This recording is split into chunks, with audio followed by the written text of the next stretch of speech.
Hey guys, HDvee here.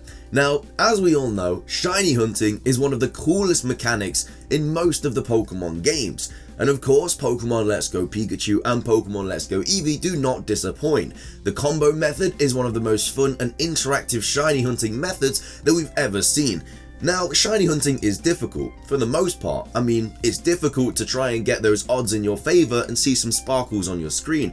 But some shiny Pokemon are definitely much more difficult to get than others. Now, I'm not talking about shiny Lox Pokemon such as Mew or your partner Pokemon in the new games because they're just impossible to get. I'm talking about shiny Pokemon that are much more difficult to get but are still possible. So in today's video, I'm going to be going over the top 5 hardest shiny Pokemon to hunt and catch in Pokemon Let's Go Pikachu and Pokemon Let's Go Eevee. Now, of course, this is all my own opinion at the end of the day, but I really hope you guys do enjoy the video, and if you do, drop a like down below. Leave a comment as well with the hardest shiny Pokemon you think is in the games. I would love to hear what you guys have to say. With all of that out of the way though, guys, let's get into the video and take a look at some shiny Pokemon that are very difficult to get.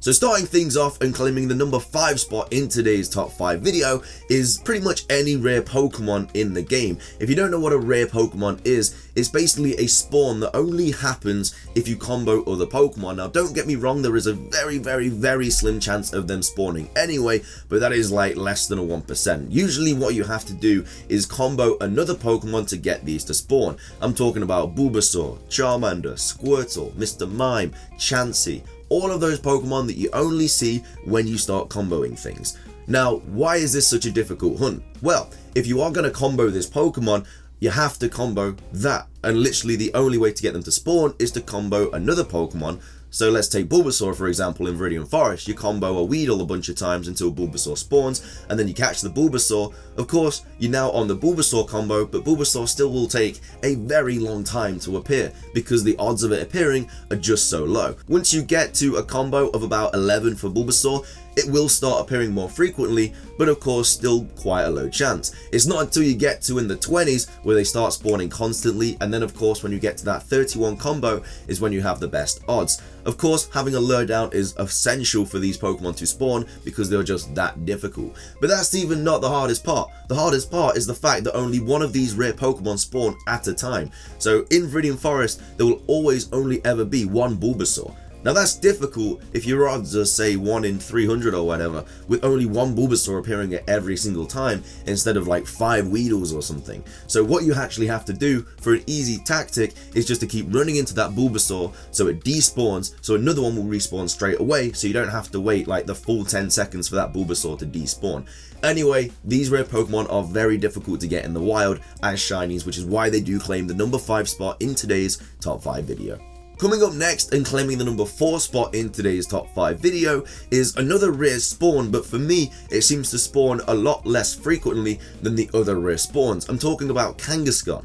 Now Kangaskhan only spawns in Rock Tunnel and has a 1% chance of spawning, and that is with a lure on. I don't know about the combo odds, I think it's probably like a 2 or 3% if you do have a combo on another Pokemon, which is still very low as well. I have only ever seen one Kangaskhan, and that's even with combos and everything like that. This Pokemon just does not seem to spawn in Rock Tunnel, and even when you finally do get it to spawn, it is very difficult to catch as well. And it's not even like you can combo it from Go Park because of course it is a region exclusive in Australia, so unless you're in Australia, Kangaskhan is not going to be a Pokemon that you see very many of. So that's probably meaning that you don't have 31 that you can just put in Go Park to combo in there and then come out of Go Park and then go combo it in Rock Tunnel. Unless you're Australian, then that's great, but if you're not, like for the most part of the world, then you're going to have a very difficult time comboing this Pokemon.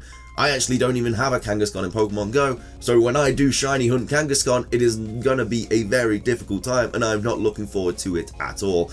But yeah, Kangaskhan seems to be a very rare Pokemon. Its shiny is, of course, even harder to get, which is why it claims the number 4 spot in today's top 5 video. Coming up next and claiming the number 3 spot in today's top 5 video is Ambrer. Now, Ambrer, why is this in the number 3 spot? It's nothing special about it. It is a normal Pokemon that does spawn, and you can combo it relatively easy. Well, Ambrer is quite an annoying Pokemon, and that is because it teleports away. We all know the old games, you get into a battle with Ambrer, you throw a Pokeball, if it doesn't catch, he's gone in a second. He is not staying around to say bye. He's just gone up and out, and that would made it so annoying to catch unless you had something like Mean Look. But of course, for the most part, you don't have that when you first encounter Ambrer. In Pokemon Let's Go Pikachu and Pokemon Let's Go Eevee, it is a little different. When Ambrer spawns in the wild, if it sees you, it's gone. It will just teleport. You won't even be able to get into a battle with it. It is just absolutely gone. Evaporated instantly. However, you have to go around it and then, take it out from the side or the back or whatever, and then that's how you get into a battle with Ambrer. I actually have a funny story about a friend who was shiny hunting Ambrer for a while, took about 2 hours, and the shiny finally appeared, and not even realizing it because he was too in the zone of, oh my lord, a shiny just appeared, ran straight up to it, head on, and then of course we all know what happened next. Shiny Ambrer teleported away. So that is something that is definitely a possibility and that can definitely happen to you. Of course, when you're in that moment and the shiny does appear, you want to get into that battle as soon as possible, but as soon as you see them sparkles, just remember that this Pokemon will teleport away unless you go around the back. Just a word of warning, because I don't want to see you guys go through what my friend did, because that's 2 hours of his life he ain't getting back. So I am going to put this on the list just because this Pokemon is very easy to fail if you're not paying attention to it, which is why Ambrer claims number 3 spot in today's top 5 video. Coming up next and claiming the number 2 spot in today's top 5 video is Mewtwo. Mewtwo, being one of the most well-known legendary Pokemon out there, has its home in Cerulean Cave and is only accessible once you beat the Elite Four and the Champion. Once you get into Cerulean Cave, there are a bunch of really strong Pokemon in here, such as Lickitung, Rhydons, Gravelers, everything like that. But once you finally get to Mewtwo, you can soft reset for this Pokemon. But of course, soft resetting isn't actually on the Switch. You can't soft reset it. So what you have to do is go into the home menu once you've saved, close down the application, reopen the application, watch the cutscene, and then that is a soft reset, which obviously takes a good solid 40 seconds to a minute, because you have to watch that cutscene every single time, unless you know the secret tactic. Now, if you do want to shorten the time it does take to do a soft reset for Mewtwo, what you do have to do is go into options and going down into movie skipping and turn it on. This will skip the cutscene every single time, saving you a good solid 5 to 10 seconds every single time you encounter Mewtwo. But of course, Mewtwo's odds are horrible. It's a 1 in 4,096 if you do not have the Shiny Charm. If you do have the Shiny Charm, it is a 1 in 1,365, which still isn't great at all. I've seen people getting Mewtwo's a little bit quicker though, so I'm not sure if they are the odds, but we'll just have to see. But I would definitely suggest getting the Shiny Charm for this hunt, because Mewtwo can take a very long time, especially if you're soft resetting it loads. And even after you find the Shiny, you still have to catch it, and if you do not have your Master Ball, you are in for a very bumpy ride, because Mewtwo is not an easy Pokemon to catch. You gotta beat it, where it just spams recover constantly and hits you with the psychic type attacks, and then when you beat it, he's really difficult to catch. So I would definitely suggest saving your Master Ball for this. Of course, you can find Master Balls in Cerulean Cave on the glowy spots on the first floor. Of course, it has a very, very low drop rate, but they are still there. So I definitely suggest taking a look around there every once in a while to try and find more Master Balls, because legendary shinies are very difficult to get, which is why it claims the number 2 spot in today's top 5 video. Finishing things off though and claiming the number 1 spot in today's top 5 video are the legendary birds. Now, I'm not talking about the legendary birds you have to soft reset for. They are the exact same as Mewtwo. You just go through the whole closing down the application, reopening it, everything like that. It's the exact same for Zapdos, Moltres, and Articuno as it is for Mewtwo. No, I'm talking about finding the legendary birds in the wild. Once you beat the game, you get access to flying basically higher than you usually can on Charizard, Aerodactyl, and Dragonite.